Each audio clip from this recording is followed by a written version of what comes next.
গণপ্রজাতন্ত্রী বাংলাদেশ সরকারের বেসরকারি বিমান ও পর্যটন মন্ত্রণালয়ের মন্ত্রী আফরোজা খান রিতা।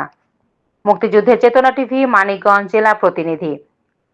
মানিকগঞ্জের কৃতি সন্তান সাবেক শিল্পমন্ত্রী মরহুম হারুনুর রশিদ খান মুন্নুর সুযোগ্য কন্যা আফরোজা খান রিতা গণপ্রজাতন্ত্রী বাংলাদেশ সরকারের বেসরকারি বিমান ও পর্যটন মন্ত্রণালয়ের দায়িত্বপ্রাপ্ত মন্ত্রী নিযুক্ত হওয়ায় মানিকগঞ্জ জেলায় আনন্দের জোয়ার বইছে।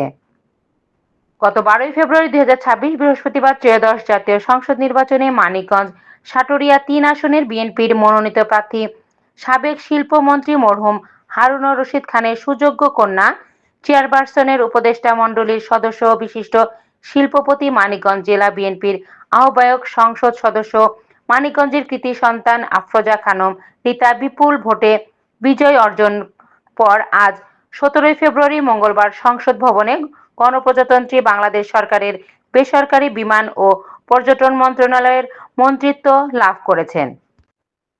আফরোজা খানম রিতা 1,67,345 ভোট পেয়ে এমপিও নির্বাচিত হয়েছেন।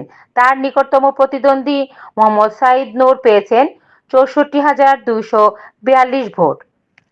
তার এই সাফল্য মানিকগঞ্জ জেলা জুড়ে উৎসবের আমেজ বিরাজ করছে। আফরোজা খানম রিতা গণপ্রজাতন্ত্রী বাংলাদেশ সরকারের মন্ত্রিত্ব পাওয়ার খবরে পরপরই আনন্দ উল্লাসে ফেটে পড়ে মানিকগঞ্জ 3 আসনের বিএনপি নেতাকর্মী সহ সাধারণ জনসাধারণ।